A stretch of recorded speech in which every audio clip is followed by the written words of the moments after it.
Dan Campbell speaks on his new quarterback, Hendon Hooker. We hear from the coach. Coming up next. You are Locked On Lions, your daily Detroit Lions podcast. Part of the Locked On Podcast Network, your team every day.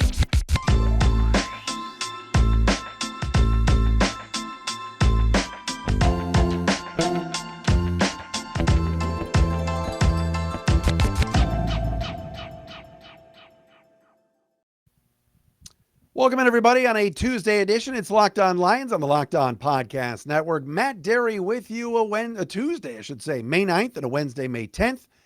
Thanks for making this your first listen, checking us out wherever you get your podcasts, and most importantly, thank you for just being an everydayer. Some of the everydayers that are out there listening, thanks for checking us out Monday through Friday, subscribing on our Locked On Lions YouTube channel, watching it for free. Locked On Lions today is proudly brought to you by our friends at BetterHelp. BetterHelp connects you with a licensed therapist who can take you on that journey of self-discovery from wherever you are. Visit BetterHelp.com/LockedOn today to get 10% off your first month. Locked On Lions, sponsored by BetterHelp. On the show today, a lot to get to. We've got to get to a lot of things today, including Dan Campbell on the Green Light podcast with Chris Long. If you like football, Chris Long does a very good podcast on Blue Wire called the Green Light Podcast. Chris Long, of course, the former NFL Super Bowl champion with, I believe, the Rams and Patriots, defensive end. He had Dan Campbell on his show, and there's two topics that I have to play for you. Number one is the drafting of Hendon Hooker, and the other is Ben Johnson and the coaching staff that Dan Campbell talks about. We're going to get into that, have the culture discussion again, coming up momentarily here on Locked On Lions. Also, Lions made a couple of roster moves today, releasing 3 players. We'll get into that. And also, controversy with drafting down in Houston, where there's rumors and reports that the Texans general manager, Nick Caserio, didn't take who he wanted to take. Instead, the owner reportedly stepped in. The owner denies that, but there's a bigger point when it comes to the Lions that I want to get into today. We'll do that as well right here on Locked On Lions. If you're new to the podcast, welcome in. You guys know me, Matt Dery, longtime Detroit sportscaster, been here since 1996, whether it was at WDFN, 97 The Ticket, or the now defunct Detroit Sports 105.1. Been doing the show since 2016. Tell your friends about it, please. And check us out on Twitter at Dery Speaks, at Locked On Lions, the Matt Dery Facebook fan page as well. All right, we are heading into year 3 here of the Dan Campbell era as head coach of your Honolulu Blue and Silver Warriors. Dan Campbell has done a great job, very good job to great job. Last year was an awesome job. He took a team from 3-14 or 3-13-1 to 9-8. All right, fans have rallied around this coach. He's won over the locker room. He's made his share of mistakes, but he has learned from them. And he's put good people in good spots on the coaching staff. The players love him. The fans love him. And they had a winning record this year. All right. Now in year 3, there's more pressure, etc. But one thing about Dan Campbell is he's an open book. He's not going to BS you. He's not going to give you vanilla answers. He answers questions when they're asked. He is very transparent. And it's a joy to do this podcast, knowing that, and I would say this for the beat writers and for everybody that covers the team, like it's got to be a lot of fun to cover the team because Dan Campbell is going to answer your questions. He was on the Green Light podcast with Chris Long yesterday. We're going to play this audio courtesy of Blue Wire and then react to it. But he was asked about Goff mentoring Hendon Hooker and then asked a little bit about Ben Johnson coming back. We want to take a listen to this. From the Blue Wire podcast, the Green Light podcast with Chris Long and Dan Campbell. Take a listen. How about Jared Goff with the addition of Hendon Hooker? I feel like Jared Goff, from the little bit I've been around him and a lot of mutual teammates from LA, speak so highly of him. You can tell he seems like the right guy to bring in a rookie quarterback with because he's going to have the right attitude and he's going to bring that guy along. What went into that thought process for y'all? Yeah, we always, We did go into this offseason saying that we wanted to bring in some competition at quarterback. We didn't know exactly where that might be, who that would be at the time, but we did like Hooker. We knew he was coming off the injury, but there was something about him that was appealing. He's very mature. He looks the part. He's got a big arm. He's got to learn how to play in the NFL, but he's a pro now. And I like the fact that he was older. We all kind of like the fact he was older. I think you want your quarterback to be a little bit more mature. They got a lot on their plate. So, but to that point, to be able to get him where we did, we traded back twice and we were still able to acquire him. We felt like that was everything played out just the right way for us. We were excited. And to your point, yes, Goff is going to handle it well. I mean, he knew Brad had called him, and he's great. And he'll help this guy just learn and grow. And really, this is a redshirt year for him. He's got to get this leg right first, and then he'll learn. He'll learn under Jared, And then let's see what happens. If he can eventually become your two, or maybe down the road later on, it's more than that. But it's going to be a long time. How important was keeping Ben Johnson around? I mean, I was so energized by that, rooting for you guys. And he's such a great coach, a young coach in the NFL. And I know he had some opportunities, but he said, I'm staying here because we're building something and I love being here. Seems rare. I mean, how'd you feel when he made that call? Listen, I was excited. And I told Ben I would do anything I could to help him get to the next level, to take that next step. As long as that's what he wanted. But I also made it very clear that I didn't want to lose him, So, I don't want to be that guy that ever felt like I was holding you back, but I wanted to help him. But man, when he said that he was going to come back with us, I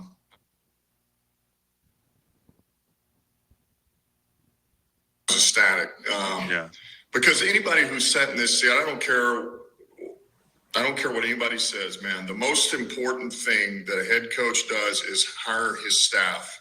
And it's about your staff and the people around you, because without the right staff, you are nothing, in my opinion. At least I know for sure for me. You have to lean on those guys. And so be able to get him back is huge, man. He's a hard worker. He's creative. He's smart. He knows how to communicate, and he alleviates a lot of pressure on me. I sleep real good at night knowing that he's the head of that offense.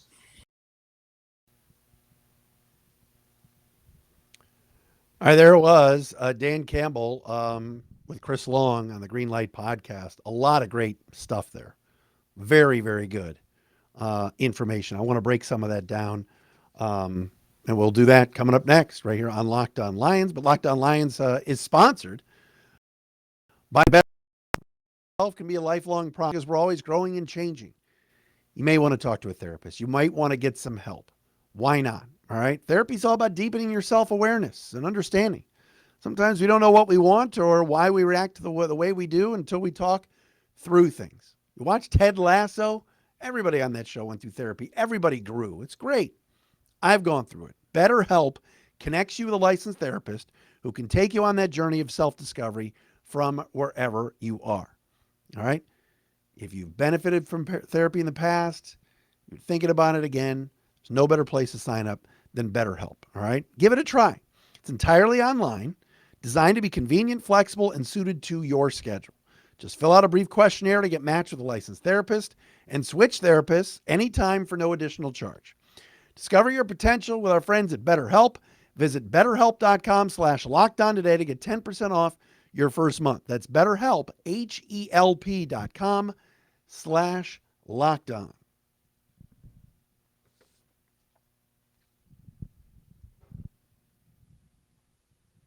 All right, a lot to digest there from Dan Campbell speaking with Chris Long on the podcast today. And they talked about coffee and dipping and the rest of the team. But the two biggest things that I really took away from it, and I listened to the whole thing, was, they talked about Jahmyr Gibbs and all, Jack Campbell and all that stuff and Rodrigo. But this notion, people want to know about the quarterback situation. They want to know What's the story with Jared Goff? How many more years is Jared Goff going to play here? Is Jared Goff going to re-sign? Then the Hendon Hooker thing. Taken at the beginning of the third round. Wow, you're taking a quarterback. The Lions never do that, ever. Matthew Stafford was here for years. Jared Goff is entering year 3. When's the last time the Lions had a rookie quarterback? When's the last time the Lions had a developmental quarterback? And what I like what Dan Campbell said today was, just now, on that podcast, he said it's a redshirt year. He said that eventually he might become your number 2. So they're going to take it extremely slow with Hendon Hooker. This is not a situation where Hendon Hooker comes in and is pushing Jared Goff to be the starter. It's not happening.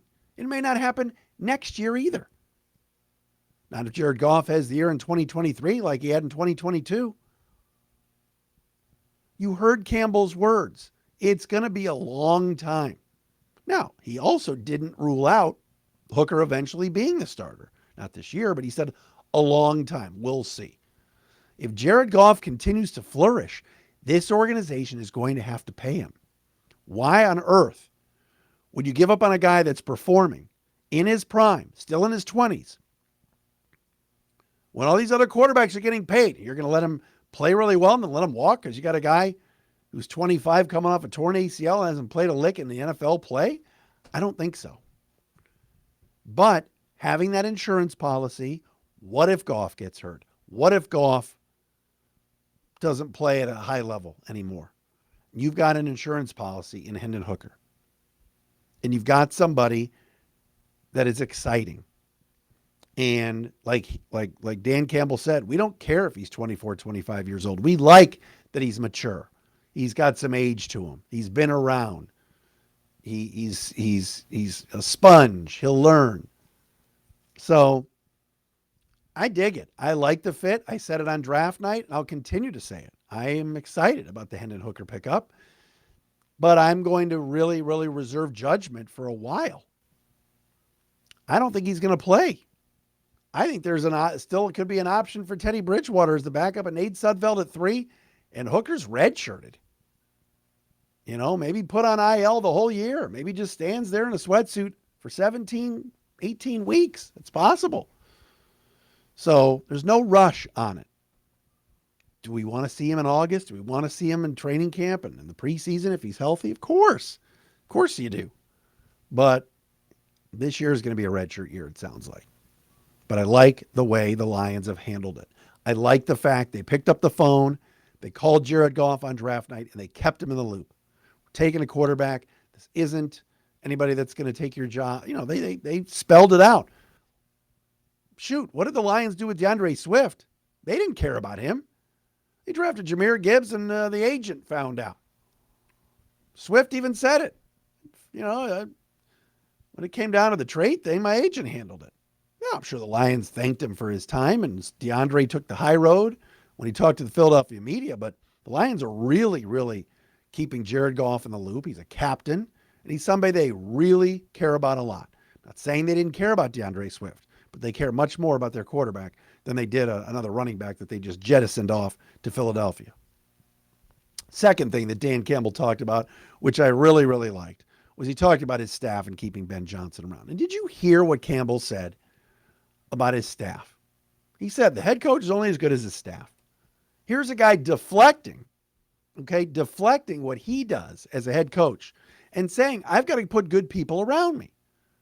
I'm a Belichick fan, but Bill Belichick's staff the last few years has been dog crap. Joe Judge, Matt Patricia.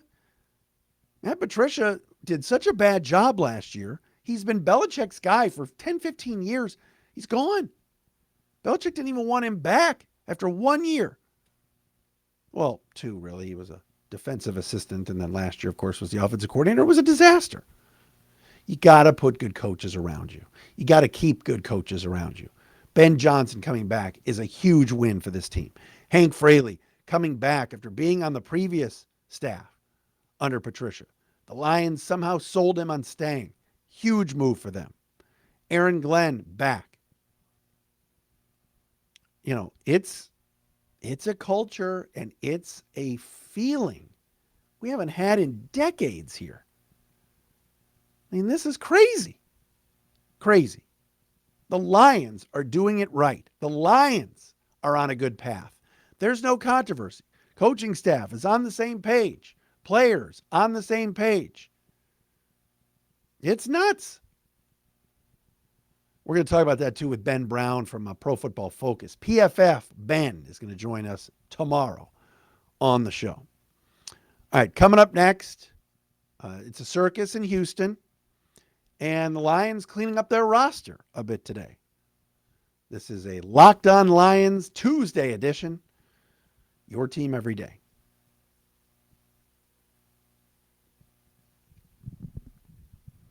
I'm going to do something I rarely do. Shout out to, I'm about to say it, the Detroit Tigers. Yes. They were relentless in their Monday night win over my Cleveland Guardians. They had great at bats. They had energy. Guardians offense is non-existent. That was a boring game for me as a Cleveland fan, but got to give the Tigers a shout out. They're playing better baseball. I'm not going to sit on Twitter and go, don't let them get hot, like some of these slappies, but they're playing well. Give them a shout out. I can't believe I just did that, but I did. 3 players released by the Detroit Lions today. They got to get rookie signings done. They're getting ready for mini camp. Lions announced today they released 3 players. Defensive tackle Demetrius Taylor, who played a little bit last year. Wide receiver Stanley Berryhill, who of course was busted for gambling along with Jamison Williams. And who's the third one? Oh yeah, cornerback Mac McCain. So you got rookie mini camp coming up this weekend. Lions are putting their roster together, and some of these guys are now no longer on the team. Again, Berryhill was suspended 6 games for gambling, along with Jamison Williams. McCain was signed in February for depth at cornerback, and Taylor played a little bit last year as some D tackle. Was active for 1 game, played 13 snaps last year as an interior defensive lineman during that New England game. So Demetrius Taylor is no longer on the team. Anybody catch this story out of Houston? The Texans are having their golf outing today, or maybe this was yesterday, and today actually. And Cal McNair, the owner of the Texans, was bombarded by reporters about rumors and reports that they intervened with Nick Caserio, the general manager, and made him take C.J. Stroud at number 2. Of course, there were various reports saying the Texans weren't taking a quarterback at number 2, and they didn't like any of the quarterbacks. And McNair today shot those rumors and reports down, talking about he and his wife, Hannah and I don't make the picks. Quote, we'll make it clear there, McNair said. We have a great group of scouts led by Nick Caserio and James Lippert, and they did a lot of work on the draft board, and then they followed that on draft day, and they moved up when they saw the value was there and moved back. Of course, the Texans moved up to take Will Anderson at number 3, so they got C.J. Stroud and Will Anderson. But the question remains, did the owner make the GM take the quarterback when there were a lot of reports saying the Texans might have passed on a QB and just taken Will Anderson at 2 and not needed to move up and use more draft capital to get Anderson at 3. Bold move, and on paper, it looks like Houston did pretty well, but the Texans have been a joke for years. They've been a horribly run franchise. There were reports Caserio was going to quit and leave right around the draft, but he's still there. But you got to give a shout out to Sheila Hamp, the Lions owner. Have we heard anything at all about meddlesome ownership?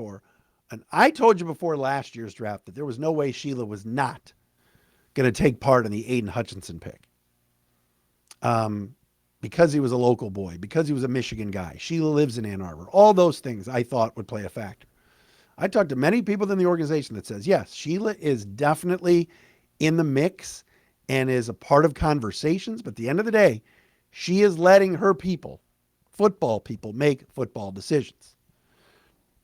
Now, again, all right, this still is a part of the party.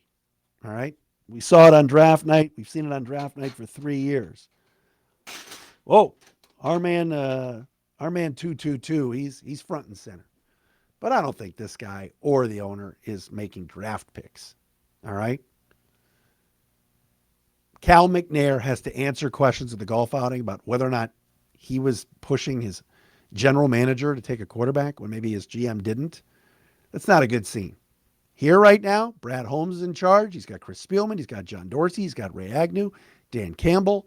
Everybody seems to be working together. And now, here are the Lions. As we told you yesterday, Peter King said it, are a top 6 NFL team, according to some rankings. Thanks for checking us out, making us your first listen right here on Locked On Lions. Ben Brown tomorrow from Pro Football Focus. Talk to you tomorrow.